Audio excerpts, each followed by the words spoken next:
The Pursuits of Lord Kit Cavanaugh by Stephanie Lawrence. Performed by Justin Hill.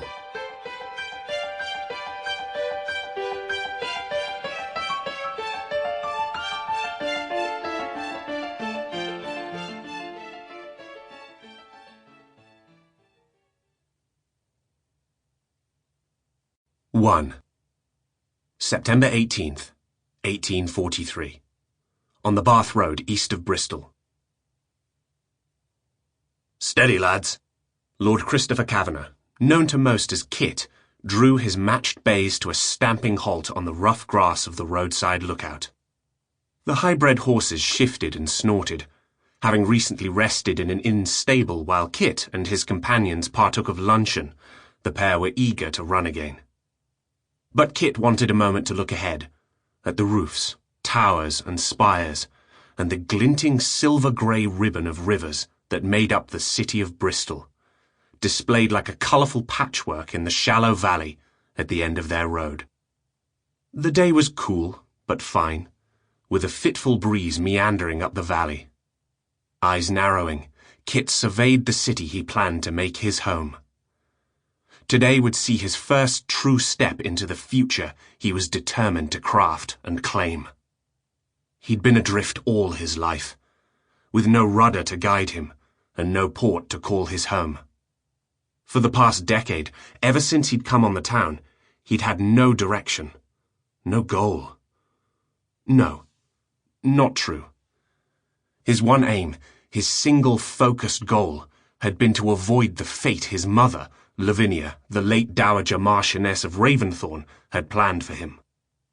She'd been a schemer of near unimaginable degree, intent on controlling and exploiting the lives of her 4 children for her own gain. In Kit's case, as for his older and younger brothers, she'd expected to barter the position of their wives for wealth or, at the very least, valuable influence. Kit had reacted by painting himself as an indolent rake of the sort no sane parent would want anywhere near their daughter. His reputation in the ton had become a solid shield, one that had enabled him to walk society's halls without fear of being trapped in order to help his younger sister, Stacy, avoid a similar fate. Lavinia had been a demon in human guise. They, her 4 children, had been beyond shocked when they'd finally learned the full gamut of her evil schemes. She'd tried to kill her stepson, Ryder, Kit's older half-brother, whom Kit and his siblings adored, in order to replace Ryder. Then the Marquess, with her eldest son, Kit's older brother, Rand. Only Ryder's remarkable strength, physical and mental, and the support of his wife, Mary, then the Marchioness, had allowed them both to survive. Subsequently captured, Lavinia had lost her life in a vain attempt to flee justice. Even now, the thought of her and her doings chilled Kit's heart. His mother had died in the summer of 1837, bringing to an abrupt end a chapter in his and his siblings' lives that they all had thought would never end. Nevertheless, it had taken years for the effects of her version of mothering to start to fade. For Rand, Kit, Stacy, and their youngest brother, Godfrey, to shed the invisible chains and adjust their now instinctive, habitual reactions toward others as well as themselves. Or, Kit temporized, at least shake loose enough of those chains to take up the challenge of shaping their own lives and make a start.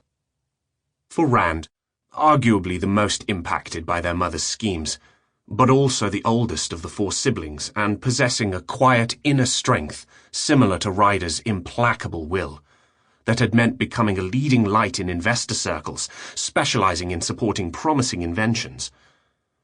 Less than a month ago, Rand had taken what Kit saw as the final step in emerging from their shared past by marrying Felicia Throgmorton, the daughter of one of the inventors Rand had backed.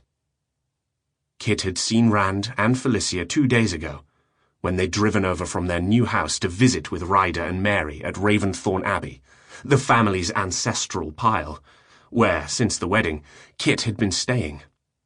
Contentment had settled about Rand like a cloak. Sample complete. Ready to continue?